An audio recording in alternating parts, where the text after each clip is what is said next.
Hi, have you ever heard of a meatzza? If you haven't, you don't know what you're missing. A meatzza is a great substitute for a high-carb pizza. Meatzza because it uses meat for the crust. Now, how could that be bad? Okay, so what I'm going to do, lots of ways to do this. Follow what your family likes and what's affordable for you. I'm going to start with the meat, obviously, because that's the crust. Got my cast iron skillet. You can use a larger size. You could use a smaller size. This is, I was supposed to measure these and I forgot. This I think is, I don't even know what it is. We'll have to measure it. But it's kind of a medium size. It's not too big. But it will make enough meatza to feed our family of 4. So what I'm going to start with the meat base is hamburger meat. And this is an 80-20 mix. You can do 75 or 73, but one of the things that happens is the higher the fat content of the meat, the more shrinkage you get. And since this is a crust, you may want to go with a lower fat meat so that you don't have the shrinkage. I've added to this sausage. Sometimes I'll use a ½ pound of sausage and a ½ pound of burger. This time I've used about a 1/3 pound of sausage and 3/4 pound burger. And I'm just going to mix that up.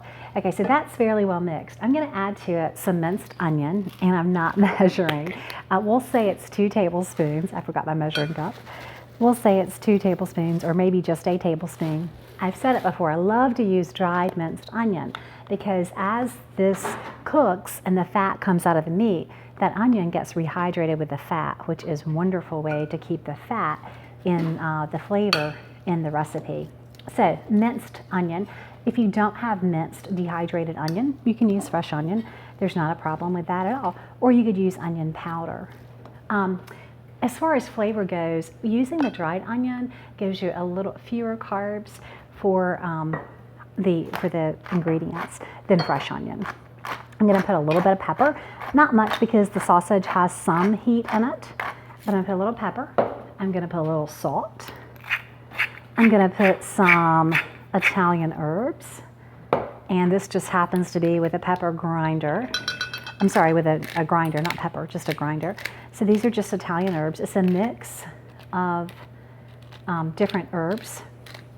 It does have some red pepper, so it has a little bit of heat if you like that kind of thing. Use whatever Italian seasonings you like. I love oregano and basil, so I'm going to add a little more oregano, let's say a ½ teaspoon of oregano, and a ½ teaspoon of basil, sweet basil.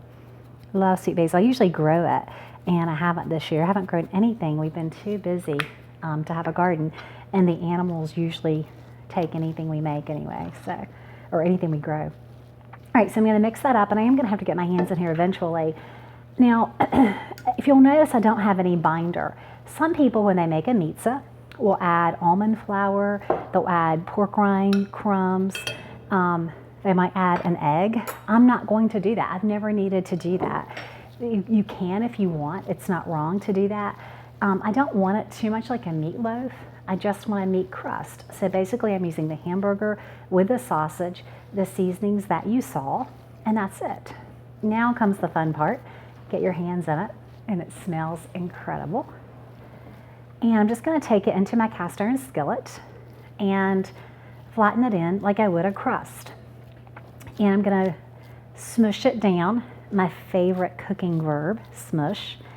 And I am going to try and get it up on the sides a little bit, just like you would with a pizza crust. How long this cooks depends on how thick you have it. I love having it in the cast iron skillet. It becomes one of those one-pot wonders where I don't have a lot of dishes dirtied up.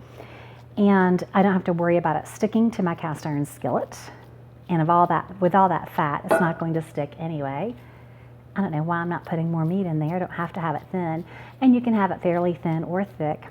Don't be surprised if it doesn't pull away from the sides a little bit because of shrinking. But for this thickness, and I'm guesstimating right now, I only have it, I'm going to try and do it about 1/3 of an inch thick all the way around. And I'm going to put it in the oven until it's nice and brown, probably about 30 minutes at 375. And you'll know when it's done because it's brown. And it's going to go back in the oven, so don't stress too much. but 35 minutes should be sufficient unless you've just made it really crazy thick. And this is super easy to do.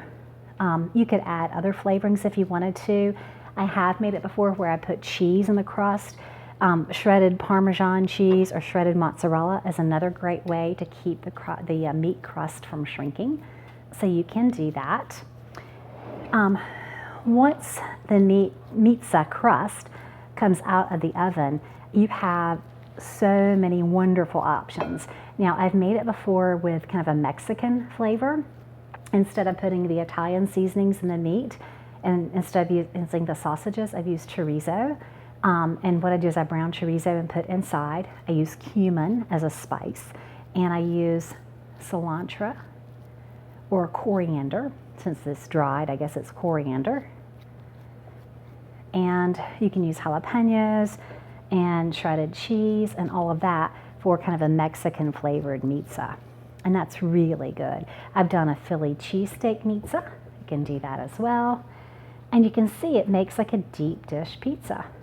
Okay, I'm gonna have a little bit of meat left maybe. If I do, I can just take it and either make another small one or make a hamburger patty. That's too little to do anything with, so let me make it fit. And while this is in the oven, I'm gonna hand it off and put it in the oven. While this is in the oven, I'm gonna get my very traditional pizza seasonings ready. And because I'm making this for the entire family, I'm gonna just use their favorites. So let me hand that off and we'll pause the video and I'll get the toppings ready. So our meatzza was in the oven for about 35 minutes, and I've been getting the toppings ready for our meatzza ever since then. So what do we have? Now remember, you can use whatever your favorite ingredients might be. What we had in our meat, and you can see where it's pulled away from the pan quite a bit on that side, not so much on this side, but what we had was Italian sausage with some hamburger meat, and we made our crust. We're just gonna fill this up. I'm gonna use a little bit of tomato sauce, not a lot because there are carbs. Just gonna spread it around a bit. I've used about a half of a can, and this is an 8-ounce can, so I've used about 4 ounces. I'm going to use ricotta cheese. If you don't like ricotta, or if you're dairy-free, you don't have to use this. This gives it much more of a lasagna kind of taste, and it really is quite good. I'm going to add, because I just used tomato sauce, I'm going to add some seasonings on top of this, and between the moisture from the ricotta and the moisture from the sauce, those spices will get absorbed and it'll be really, really yummy. So once I get the ricotta spread out, and if you're not gonna use ricotta, you can use simply some shredded cheese, mozzarella, or Parmesan, or a combination. The Italian cheese mixes work well too. And I haven't used a lot of ricotta with this. I don't want too much, and this will spread, so if it's not even, don't worry about that too much. I've used, let's see, this is a 15-ounce container, and I've barely used, I may have used a quarter of it. And you can see. And this is full fat. There's 6 carbs in a quarter cup. I've probably used closer to a half cup, or maybe actually a third of a cup. Okay, so so that's going on there. I'm going to add some seasoning. And this is just Italian seasoning with a grinder. On top of all that, again, those herbs are dried. They'll absorb the fat and give it great, great flavor. I also can use garlic, and I can use dried or fresh garlic. Fresh garlic is wonderful. I tend to use dried just because it's easy. I pull it all out of the spice drawer at one time. And garlic is just lovely. I used to think that you couldn't get too much garlic. I found out the hard way. You actually can get too much garlic. Okay, what I have next, I'm gonna put a little bit of mozzarella, and I've just been grating this up. Little mozzarella, not a lot. I'm putting maybe a half cup, just kind of give it a nice cover, and that's really good with the seasonings. I'm gonna put a little bit of grated parm freshly grated Parmesan cheese. I think I picked this up at Aldi's. Trader Joe's has another good one. And then of course you can always shred it yourself. And I'm going to put a layer of pepperoni. Put whatever your favorite pizza toppings are. You could add black olives, you could add spinach. If I was going to do spinach, I'd just do fresh spinach. You could do like a white pizza with garlic and some tomato sauce and broccoli and spinach if you wanted. White pizzas are wonderful. So you don't even have to put the tomato sauce in there. And like I said, I have done a Mexican flavor that was really quite good. I could chop the pepperoni instead of laying it in slices. That would work too. I didn't do that, but you could. But whatever your favorite pizza toppings are, just use that. Okay, and it doesn't have to be perfect because you're going to eat this more like a casserole than a pizza anyway. Now, what I've also done while our crust was in the oven was I browned sausage. Remember I told you I only used about 1/3 of a pound of sausage? This is the rest of the Italian sausage. So I'm putting meat on top of meat. It's not a problem, is it? And I also chopped some onion, and it's maybe a 1/2 cup, 1/3 to a 1/2 cup of fresh onion. I sauteed the onion and some bell pepper in my skillet while the crust was in the oven. So everything I'm putting in now is pretty much cooked. You know, pepperoni is okay to eat raw.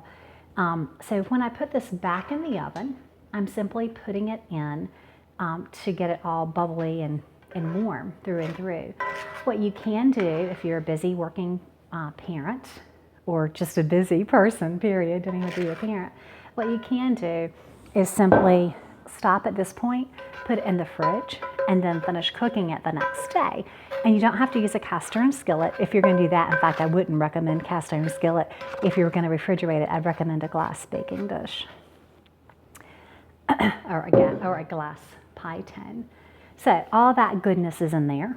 Now, depending on what you want, you could add a little more tomato sauce or simply put your cheeses. And I'm not going to put more tomato sauce. Again, tomatoes tend to be a high source of carbs. So I'm just going to put one of my favorite things, bacon. You don't have to add this. And again, I'm not measuring today.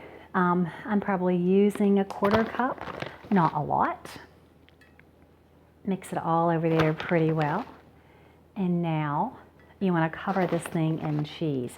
If you're dairy intolerant or you don't like cheese, you could eat it this way. It would not be bad at all. I tend to grate my own cheese, and you can do that. Or you can buy the mozzarella. One of the reasons I like to grate my own is because when you buy it already grated, often they add potato starch and other things to keep it from clumping. And you'll see I just grated this, but it's kind of clumpy. And that's what they're trying to avoid. I don't mind it being clumpy because I know it's all going to melt in there anyway. But if you're doing something else, you might mind it. I just prefer it like this because I don't worry about the carbs. And this is going to be a nice thick layer of cheese. My family loves cheese. I joke that we're a bunch of mice here because we all do love cheese, thank goodness. And thank goodness cheese is keto friendly, most cheeses. Otherwise, I'd be in a whole lot of trouble. Okay, so that mozzarella gets spread around. It's going to get all melty and wonderful. This parm is going to give it a great flavor and texture. I love Parmesan cheese. It's kind of a nutty flavor. I promise there's Meatzza under there. This is so incredibly hearty. What's perfect about it is it will feed my family dinner, and there'll be enough for leftovers for lunches or a second dinner. And that's something that they could heat up without me and eat pretty well, especially if we threw a fresh salad with it. Last thing I'm going to do is, well, kind of clean up my mess here. The last thing I'm going to do is grate some fresh fresh Italian herbs on top of the cheeses. Again, as those dried herbs kind of mingle with the cheese gets all melty and wonderful. It will be a great burst of flavor. So this is a Meatzza. I'm going to put it back in the oven, 375 to 400, depending on your oven. Let it go for about 25 minutes. It's going to be all bubbly. Cheese is going to get brown. And this is a Meatzza. Hope you enjoy it.